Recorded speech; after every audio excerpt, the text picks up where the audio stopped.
జనరల్గా అన్ని వీడియోస్కి చెప్పాను, కానీ ఈ వీడియోని మీరు ఎటువంటి ఒపీనియన్ అయినా ఫామ్ చేసుకుందాం అనుకునే ముందు ఈ వీడియోని ఎండ్ వరకు ఒకసారి మీరు చూడండి, మీకు అర్థమవుతుంది ఇలాంటి కేసెస్లో న్యూట్రల్గా ఉండడం ఎంత ఇంపార్టెంటో. భారతదేశం నుంచి ఒక వ్యక్తిని చంపేశారు ఇవాళ అమెరికాలో. మేము చంపడానికి కారణం ఇది అని అమెరికా అంటుంటే, కాదు దీని వెనకాల జరిగిన అసలు కాదు ఇంకొకటి ఉంది, మేము అమెరికాని ఎక్స్పోజ్ చేస్తామని అబ్బాయి వాళ్ళ పేరెంట్స్ అంటున్నారు. ఆ రెండు వెర్షన్స్ మీ ముందు పెడితే అండ్ దెన్ యూ డిసైడ్.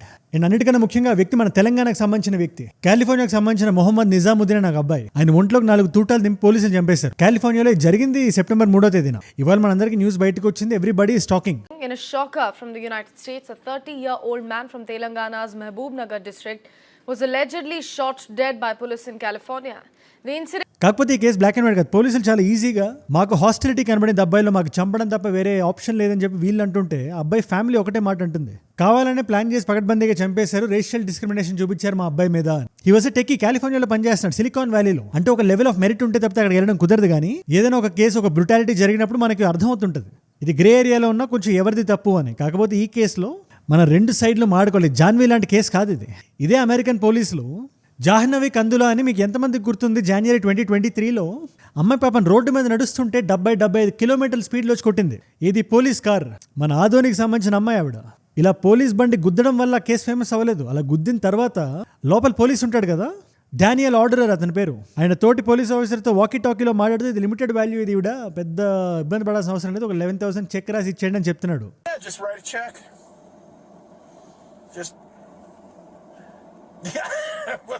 $11,000. ఒళ్ళు బాగా బలిస్తే ఇలాంటి మాటలు బయటకు వస్తే పబ్లిక్ అవుట్రేజ్ బయటకు వచ్చింది. మన భారతీయులందరూ గలవెత్తారు. ఇప్పుడు ఆయన జాబ్లో లేడు. అలాగే 2017లో శ్రీనివాస్ కుచ్చిబొట్ల అనే వ్యక్తి, హైదరాబాద్ వ్యక్తి, కాన్సస్ వెళ్ళాడు.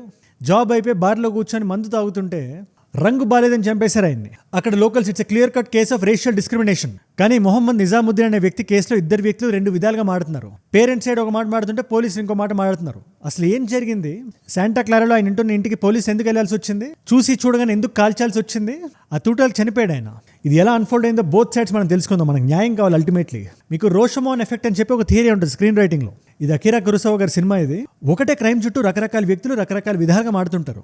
మీకు సింపుల్గా చెప్పాలంటే కన్నడలో సినిమా వచ్చింది రక్షిత్ శెట్టి గారిది, ఇలా చూసే ఉంటారు కొంతమంది. ఇట్స్ కాల్డ్ ఉలిదవర్ ఖండంతే, లేదా ఆయుధ ఎలుద్ది అని చెప్పి తమిళ్లో సినిమా ఉంది, దాని తెలుగులో యువ అని డబ్బింగ్ చేశారు. అదే ఇన్సిడెంట్ని రకరకాల వేరియేషన్స్ చుట్టూ చూపిస్తుంటారు. ఈ కేసు కూడా అంతే. మనం 360 degrees చూస్తే కానీ మనకు అర్థం కాదు. It's very important that we know ఆ వ్యక్తి మన వ్యక్తి, ఆయన తెలంగాణకు సంబంధించిన వ్యక్తి, అంతకన్నా ముఖ్యంగా భారతీయుడు. సో ఏం జరిగింది, ఎలా అన్ఫోల్డ్ అయిందో చెప్పే ప్రయత్నం చేస్తాం. And to be very clear, దీనికి సంబంధించి దీని ఫాలోఅప్ వీడియోస్ ఏమైనా వచ్చినా కూడా నిజంగా ఏం జరిగింది అని కోర్ట్ ప్రొసీడింగ్స్లో మనకి ఫైనల్ మ్యాటర్ తెలుస్తుంది కదా, ఎవరికి ఎటువంటి శిక్ష పడింది అని. ఆ న్యూస్ రాగానే ఫాలోఅప్ వీడియో ఉంటుంది, అది కూడా మిస్ అవ్వకుండా చూడాలనుకుంటే కొత్త వాళ్ళు ఎవరైనా వీడియో చూస్తుంటే జస్ట్ కింద కనబడే సబ్స్క్రైబ్ బటన్ నొక్కి పెట్టేసుకోండి. అప్పుడే నేను ఏ వీడియో చేసినా నేను పెట్టగానే మీ దాకా వచ్చేస్తుంది. డన్. ఈ క్రైమ్ గురించి మీకు ఏమాత్రం అండర్స్టాండింగ్ రావాలంటే, కాంటెక్స్ట్ మీకు అర్థం కావాలంటే 911 ఈ 3 నంబర్స్ మీనింగ్ ఏంటో మీకు తెలియాలి. అమెరికాలో ఉంటే మీరు వినే ఉంటారు దీన్ని. It's an emergency dialling number. ఏం జరిగినా అక్కడ కాల్ చేయొచ్చు, మనం రిపోర్ట్ చేయొచ్చు. ఇప్పుడు ఈ ఫోన్ కాల్ చుట్టూనే క్రైమ్ మొత్తం తిరిగింది. ముందుగా పోలీసులు మనకు చెప్తున్న వర్షన్ మనం ఒకసారి చూద్దాం. 911లో మాకు కాల్ వచ్చింది, శాంటా క్లారాలో పలానా లొకేషన్లో ఒక స్టాబింగ్ ఇన్సిడెంట్ జరిగింది. మేము వెంటనే తక్షణం టక్ అని అక్కడికి వెళ్ళాం. వెళ్ళగానే తలుపు ఓపెన్ చేయగానే నాకు కత్తి పట్టుకున్న ఒక వ్యక్తి కనబడ్డాడు. రూమ్మేట్ ఆల్రెడీ కింద పడిపోయి ఉన్నాడు, స్టాబ్ ఇంజరీస్ ఉన్నాయి అక్కడ. మేము అప్పటికే అబ్బాయితో కత్తి కింద పడేయమని చెప్పాం. ఒక బరాజ్ ఆఫ్ పోలీస్ ఆఫీసర్స్ గుంపులో ఉన్నారు అక్కడ పోలీసులు. ఆ కత్తి ఎప్పుడైతే మేము చెప్పిన తర్వాత కూడా ఆయన కింద పడేలేదో మేము కాల్చాల్సి వచ్చింది. ఆ రూమ్మేట్ ప్రాణానికి ప్రమాదం అనే ఏకైక కారణంతో 4 రౌండ్లు కాల్చా, 4 తూటాలు ఆయన ఒంట్లోకి వెళ్ళిన తర్వాత మేము హాస్పిటల్కి అప్పటికి పట్టుకెళ్తుంటే దారిలో చనిపోయాడు ఈయన. Arm holding the knife to a striking position above the victim. When the officer saw the suspect's hand holding the knife come down towards the victim, the officer shot 4 times. This is the version of the police. దీంట్లో చాలా questions అనే వస్తాయి, అక్కడ కూడా వస్తాం. మొత్తం క్లియర్గా మాడుకుందాం మనం. ఇప్పుడు అబ్బాయి వాళ్ళ పేరెంట్స్ ఏం మాడుతున్నారో మనం ఒకసారి వాళ్ళ వర్జన్ ఏంటో, ఎందుకంటే జరిగి చాలా రోజులు అయింది. సెప్టెంబర్ 3వ తేదీన జరిగింది. ఈ వీడియో నేను షూట్ చేస్తున్న టైంకి ఇవాళ తెలిసింది, మీరు రేపు చూస్తుంటారు ఈ వీడియోని. ఎనీవేస్ పేరెంట్స్ ఏం క్లెయిమ్ చేస్తున్నారు, అసలు 911 డైల్ చేసిందే మా అబ్బాయి. మా అబ్బాయికి వర్క్ స్పేస్లో కానీ రూమ్ దగ్గర కానీ రేషియల్ డిస్క్రిమినేషన్ మా అబ్బాయి ఫేస్ చేస్తున్నాడు. कंपनी में काम करना शुरू करा, वहाँ पर गड़बड़ शुरू कर दिया लोग, इसके खिलाफ ही काम करने लगे. అంటే చర్మానికి ఉంటే రంగుని బట్టి అబ్బాయిని ట్రీట్ చేశారు కాబట్టి అబ్బాయి చాలా డిస్ట్రెస్లోకి వెళ్ళాడు. అసలు స్టాబింగ్ జరగలేదు, కత్తిపోట్లు లేనే లేవు. అలా జరిగి ఉన్నప్పటికీ పోలీసులు ఎక్సెసివ్ ఫోర్స్ వాడారు. ఏకైక కారణం వల్ల ఆ వ్యక్తి బ్రౌన్ స్కిన్ వ్యక్తి అవడం వల్ల కాల్చారు, కానీ అదే వ్యక్తికి తెల్లతోలు ఉంటే కాల్చేవాళ్ళు కాదు. అంతగా స్టంట్ చేయాలంటే మీరు టేజర్లు గట్రా వాడొచ్చు కదా, మీరు తుపాకులు తూటాలు ఎందుకు వాడాల్సి వచ్చింది? మా అబ్బాయి నిజాముద్దీన్ ప్రీవియస్ సోషల్ మీడియా పోస్టులు మీరు చూడండి, ఎలా వర్క్ స్పేస్ లో డిస్క్రిమినేషన్ జరిగిందో, రేషియల్ బయాస్ ఎలా అయితే జనాలు చూపిస్తున్నారో, తన బాధని మెంటల్ హెల్త్ ని మొత్తం అక్కడ పెట్టాడు, మీరు చెక్ చేయండి అని చెప్పి ఫ్యామిలీ చెప్తుంది. ఇప్పుడు వీళ్ళిద్దరు చెప్తున్న వర్జన్లో ఏది నిజమో మనకి సమాధానం చెప్తుంది. కానీ ఇక్కడ మనం కొంచెం జూమ్ అవుట్ చేసి 3 విషయాలు బ్యాక్గ్రౌండ్ తెలుసుకోవాలి. మొదటిది విక్టిమ్ యొక్క బ్యాక్గ్రౌండ్. హీజ్ ఎ టెక్కీ, కానీ ఆ పర్టికులర్ సిలికాన్ వ్యాలీలో జాబ్ రావాలంటే he has to be extremely qualified. Number 2, ఆయన లింక్డ్ఇన్ ప్రొఫైల్ మనం చూస్తే యూఎస్ జనాల పట్ల వాళ్ళు చూపిస్తున్న యాటిట్యూడ్ పట్ల చాలా ఒక రకమైన హాస్టిలిటీ ఉంటుంది. రేషియల్ వైట్ అమెరికన్ మెంటాలిటీ అని పదే రాసేవాడు. ఇన్ఫాక్ట్ ఈ పాయింట్ నా పేరెంట్స్ ఇంకా స్ట్రెస్ చేసి ముందు పెట్టారు. వాళ్ళు ఏమంటారు, సిస్టమాటిక్ హెరాస్మెంట్ జరిగింది, అది వర్క్ స్పేస్ అయినా, ఇల్లు అయినా, పోలీసులైనా వాళ్ళు కూడా ప్లాన్ చేసే ఈ రేషియల్ ప్రొఫైలింగ్ జరిగే మా అబ్బాయి చనిపోయాడని చెప్పి వాళ్ళు అంటున్నారు. పోలీసులకి ఇప్పుడు ఎటువంటి స్క్రూటినీ వెళ్తుంది? మీరు నెగోషియేట్ చేయలేదు, పెప్పర్ స్ప్రే వాడలేదు, లేదా ఎటువంటి టేజర్లు వాడలేదు, ఎందుకు డైరెక్ట్గా తూటాలు వాడారు అంటే పోలీసుల సైడ్ ఒక పాయింట్ ఉంటుంది. మేం కానీ వాడకపోయి ఉంటే ఆ వ్యక్తి అవతల ఎవరైతే అబ్బాయి ఉన్నాడో ఆ అబ్బాయి చనిపోయేవాడు, ఎవరైతే రూమ్మేట్ ఉన్నాడో అని పోలీసులు ప్రూవ్ చేయగలగాలి కోర్టులో. తర్వాత రెండో క్వశ్చన్ జడ్జి గారు అడిగేది ఏంటంటే, ఆయన స్కిన్ కలర్ కానీ రేషియల్ బ్యాక్గ్రౌండ్ కానీ ఎక్కడైనా అతన్ని కాల్చడానికి మిమ్మల్ని ప్రలోభ పెట్టిందా, మీ డెసిషన్ మేకింగ్ ఇన్ఫ్లుయెన్స్ చేసిందా అని అడుగుతుంది. ఎటువంటి బయాస్ అయినా ఉందా అని. అది లేదు, ఒక వ్యక్తి ప్రాణాన్ని మేము కాపాడడానికే చేసామని చెప్పి పోలీసులు ప్రూవ్ చేయాలి. లేకపోతే క్రైమ్స్ ఏవైతే మనం చూస్తున్నామో భారతీయుల పట్ల జనాలకి నమ్మకం వెళ్ళిపోతుంది. ఆల్మోస్ట్ ఇప్పుడు 4.5 మిలియన్ ఇండియన్ ఆరిజిన్ పీపుల్ ఉన్నారు ఇప్పుడు అమెరికాలో. మీరు వాళ్ళ పాయింట్ ఆఫ్ వ్యూ నుంచి ఒకసారి ఆలోచించండి. లేదు ఇక్కడ వెనక్కి వచ్చారంటే అది చెప్పినంత ఈజీ కాదు, ఎన్నో జనరేషన్స్ నుంచి వెళ్ళి ఉన్నారు అక్కడ. ఆ లా ఆఫ్ ద ల్యాండ్కి రెస్పెక్ట్ ఇస్తూ, ఇన్ఫాక్ట్ వాళ్ళ లాని వాళ్ళే రెస్పెక్ట్ చేయాలి అని చెప్పి చాలా మంది అక్కడ మాట్లాడే మాట. అండ్ ఇక్కడ ఈ మొహమ్మద్ నిజాముద్దీన్ అనే వ్యక్తి కాదు, ఎటువంటి మైనారిటీ ఇంక్లూడ్ అయినా కూడా, ఇలా చనిపోయినా కూడా, ఒకవేళ ఆయన తప్పు ఉన్నప్పటికీ ఫస్ట్ డిస్కషన్ డిబేట్ అనేది యూఎస్లో జరుగుతుంటుంది. ఈ రేషియల్ బయాస్ ఏదైనా ఉందా, రేషియల్ డిస్క్రిమినేషన్ ఏదైనా జరుగుతుందా అని. ఒకప్పుడు బ్లాక్ లైఫ్స్ మ్యాటర్ అని చెప్పి తెగ రాసేవాళ్ళు కదా. The Black Lives Matter group has been fighting to be heard since 2013.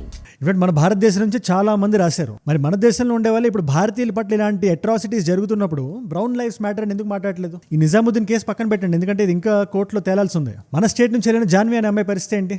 అవతల వాళ్ళకి వినబడకపోతే వాళ్ళకి వినబడేలా మనం చెప్పగలగాలి. అమెరికాలో ఇంకొకటి కూడా ఉంది, పోలీసులు కానీ ఇలా వెళ్ళినప్పుడు ఒకవేళ డేంజర్ ఉంది, దాడి జరగబోతుంది అని పోలీసులు పర్సీవ్ చేస్తే లీథల్ గా వాళ్ళు ముందుకు వెళ్ళొచ్చు అని చెప్పి వాళ్ళకి ఒక ట్రైనింగ్ లోనే అది జరుగుతుంది. అందుకే వేరే దేశాలతో పోలిస్తే అమెరికాలో ఇలాంటి తుపాకులు పేల్చడం ఇదంతా చాలా కామన్. ప్లస్ అమెరికాలో ప్రతి పోలీస్ ఆఫీసర్ కి బాడీ క్యామ్స్ ఉంటాయి. ఇన్ఫాక్ట్ చాలా వరకు క్రైమ్స్ ఆ బాడీ క్యామ్స్ ద్వారానే మనకి ఎవరు కిల్లర్ అని అర్థమైపోతుంది.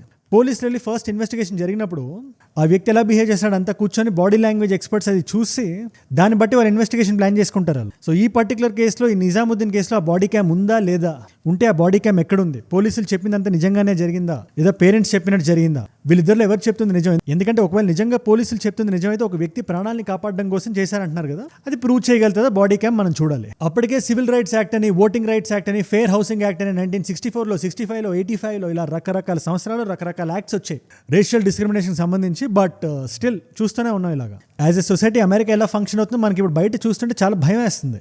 ముఖ్యంగా చార్లీ కర్క్ గారికి జరిగిన ఇన్సిడెంట్ చూసినా కూడా. ఇన్ఫాక్ట్ దీనికి కారణం ఒకటే, అమెరికా ఇప్పుడు ప్రస్తుతానికి సూపర్ పవర్. ఎవరికైనా డబ్బులు, డాలర్ డ్రీమ్స్ అని, అమెరికన్ డ్రీమ్ అని చెప్పి ఎవరికి ఇంట్రెస్ట్ ఉన్నా ఫస్ట్ అక్కడికి వెళ్ళిపోయారు కదా. దానివల్ల ఏమైందంటే రకరకాల కమ్యూనిటీస్ అయిపోయినాయి ఇక్కడ. It's not just one race or one culture. In fact Donald Trump గారు అడ్రస్ చేసేది కూడా అదే, మేక్ అమెరికా గ్రేట్ అగైన్ అంటే ఏంటి, ఒకప్పుడు వైభవాన్ని మళ్ళీ తీసుకురావాలి వెనక్కి అని. అండ్ అమెరికాలో ఒక భయం కూడా ఉంది. ఇలాగే చూస్తుంటే ఇంకో 10, 20, 30 సంవత్సరాల్లో మైనారిటీస్ పెరిగిపోతాయి మాకన్నా, అప్పుడు క్రైమ్స్ పెరుగుతాయి, దారుణాలు పెరిగిపోతాయి, సొసైటీ కొలాప్స్ అవుతుంది, ఆల్రెడీ డెట్లో ఉన్నాం మనం అని వాళ్ళ భయం. అండ్ ఇక్కడ ప్రైమరీ క్వశ్చన్ అందరూ ఆన్సర్ చేయాల్సింది ఒకటే, ఆ పోలీసులకి క్లీన్ చిట్ వస్తుందా, వస్తే ఎలా వస్తుంది, బాడీ క్యామ్ ఫుటేజ్ని బయట పెడుతున్నారా లేదా? ఎందుకంటే జనరల్గా ఇలాంటి కేసులు హష్ కింద మూసేస్తారు. మైనారిటీస్ ఇన్వాల్వ్ అయినా కొంచెం అదున్నా కూడా కొంచెం వాళ్ళ తీరు ఇంకో డిఫరెంట్ లెవెల్లో ఉంటుంది. ఒకటే నిజం బయటికి రావాలి, నిజంగా ఆ వ్యక్తి అమాయకుడైతే ఆ వ్యక్తికి న్యాయం జరగాలి. లేదు హాస్టిలిటీ ఉంటే అది కూడా జనాలకి పబ్లిక్ డొమైన్లో పెట్టాలి. ఇన్ఫాక్ట్ బాడీ క్యామ్ ఉంటే 5 క్వశ్చన్స్కి మనకు ఆన్సర్ దొరుకుతాయి. క్వశ్చన్ నెంబర్ 1, నిజంగానే స్టాబింగ్ జరిగిందా? అండ్ ఒకవేళ జరిగితే ఆ ఫ్రెండ్ ప్రాణాపాయ స్థితిలో ఉన్నాడా లేడా? పోలీసులు 4 తుటాలు ఎలా దింపారు ఈ మొహమ్మద్ నిజాముద్దీన్ అనే వ్యక్తి బాడీలో? ఏ పరిస్థితుల్లో దింపాల్సి వచ్చింది?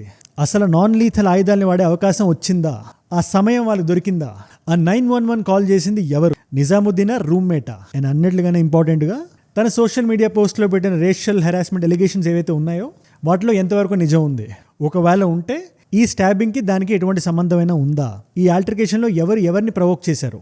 ఈ క్వశ్చన్లకి సమాధానం we deserve it. In any case ఆ వ్యక్తి నిందితుడైనా అమాయకుడైనా, ఎవరు ఈ నిజాముద్దీన్ అనే వ్యక్తి. అండ్ జనరల్గా ఇలాంటి వీడియోస్ చేసిన ప్రతిసారి మీరేమనుకుంటున్నారు, ఏం జరిగింది అనుకుంటున్నారని అడుగుతాను. కానీ ఐ డోంట్ థింక్ ఈ కేసుకి అది కరెక్ట్ కాదు. ఎందుకంటే ఎటువంటి ప్రూఫ్ కానీ నిజంగానే మనకి బయటికి రాలేదు, ఒక్క బాడీ క్యామ్ ఇమేజ్ కూడా మనకి లేదు. అందుకే నేను 2 వర్జన్స్ని ఈక్వల్ వెయిటేజ్ చేసుకొని చెప్పాను మీకు. సో మనందరం రెస్పాన్సిబుల్గా ఏం చేయాలంటే నిజం బయటికి రావడం కోసం వెయిట్ చేయాలి. ఇన్ఫాక్ట్ ఇండియన్ గవర్నమెంట్ కూడా ప్రెషర్ పెట్టాలి. What happened there, where is the body cam footage? ఇవాళ మల్టిపుల్ చాయిస్ క్వశ్చన్ మీ అందరికీ. రాషమోన్ అనే ఈ జాపనీస్ సినిమా దేని నుంచి అయితే రాషమోన్ ఎఫెక్ట్ ఫేమస్ అయిందో ఆ సినిమా ఏ సంవత్సరంలో రిలీజ్ అయింది? జపాన్లో. జాగ్రత్తగా వినండి, ఏ సంవత్సరంలో రిలీజ్ అయింది?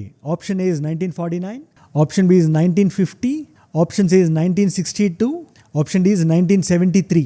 మీరు తెలిస్తే కింద రండి, తెలుసుకుందాం అనుకుంటే ఇన్స్టాగ్రామ్కి వచ్చేసేయండి. అక్కడ అజయ్ ఫ్రమ్ ఏజుడ్ అని మీరు అజయ్ ఫ్రమ్ అని రాస్తుంటే పక్కన వచ్చేస్తే it's verified profile, tick mark ఉంటుంది, 1+ మిలియన్ ఫాలోవర్స్ ఉంటుంది. మీరు టక్ అని వచ్చేయచ్చు. అక్కడ ఇలాంటి వీడియోస్ని రీల్స్లో చూడొచ్చు.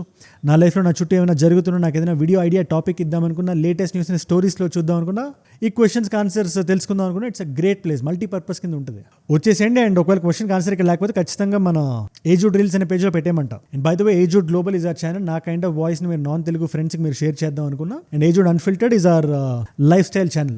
Definitely support them. అండ్ ఈ వీడియోలో ఈ పాయింట్ వరకు మీరు వచ్చారంటే నా వీడియోస్ మిమ్మల్ని ఆకట్టుకుంటున్నాయి, ఒక వాల్యూ పొందుతున్నారు. Thank you so much for that. మీరు ఇస్తున్న ఈ వాచ్ టైం, మీ రిటెన్షన్ ఉంది కదా, ప్రాణం పెట్టి నన్ను పనిచేయడానికి, రోజు నిర్భయంగా నిర్మోహమాటంగా మాట్లాడడానికి నన్ను ప్రేరేపిస్తుంది, ప్రోత్సహిస్తుంది. దానికి మీరే నా ప్రేరణ. Yo my inspiration. మీరు ఇలా రోజు చూడడం వల్ల, నాకంటూ ఒక 15 నిమిషాలు కేటాయించడం వల్ల ఎంతమంది కొత్త వాళ్ళకి రీచ్ అవుతుందో తెలుసా? That is your power. దీంట్లో నేను చేస్తున్నది ఏం లేదు. అండ్ అలాంటి కొత్త వాళ్ళు మీరు కానీ ఉంటే, నా వీడియోస్ మీకు నాలెడ్జ్ పిల్ల యాడ్ అవ్వాలనుకుంటే, కంటిన్యూటీ మిస్ అవ్వకూడదు అనుకుంటే, ఇలాంటి వీడియోస్లో ఖచ్చితంగా కింద కనబడే సబ్స్క్రైబ్ బటన్ నొక్కి పెట్టేసుకోండి. ఎందుకంటే ఈ కేసుకి సంబంధించి ఎటువంటి అప్డేట్ వచ్చినా నా సైడ్ నుంచి ఆ వీడియో వస్తుంది. సబ్స్క్రైబ్ చేశారుగా? డన్. మీకోసం 2 కాంప్లిమెంటరీ వీడియోస్ పెడుతున్నా. ఈ వీడియో కొంచెం జియో పాలిటిక్స్కి సంబంధించి, ముఖ్యంగా జెపాట్ గేమ్స్ అని, దానికి ఇండియా అటెండ్ అయితే మొత్తం ప్రపంచం అంతా, ముఖ్యంగా వెస్ట్ కొంచెం ఇండియా మీద న్యూస్ పేపర్ ఆర్టికల్స్ గట్రా రాస్తుంది. ఏంటా కదా, భారతదేశాన్ని ఎందుకు టార్గెట్ చేస్తానంటే ఆ వీడియో ఇక్కడ ఉంది. లేదు కొంచెం ఏఐ గురించి, టెక్నాలజీ గురించి ఏమైనా తెలుసుకుందాం అనుకుంటే, రీసెంట్గా జెమినా ఏఐకి, నానో బనానాకి అండ్ మన భారతదేశానికి సంబంధించిన ఒక అమ్మాయికి ఒక కాంట్రవర్సీ జరిగింది. ఆవిడ ఒక రీల్ పెట్టారు. దానికి సంబంధించి ఎటువంటి నాలెడ్జ్, న్యూస్ తెలుసుకోవాలనుకుంటే, నిజంగా మనం సేఫ్గానే ఉన్నామా ఏఐ జమానాలో అనుకుంటే ఆ వీడియో ఇక్కడ ఉంది. మీకు ఏ వీడియో ఇంట్రెస్ట్ ఉంటే ఆ వీడియోని చూడండి. నేను మళ్ళీ మిమ్మల్ని రేపు కలుస్తాం. మనందరం కలిసి పెరగాలి, కలిసి ఎదగాలి. Let us all grow together. Let us all rise together. Rise above ignorance. Rise above arrogance. Rise above hate. ఏజుడ్ అంటే మనం. జై హింద్, జై భారత్, జై ఆంజనేయ, ఓం నమః శివాయ.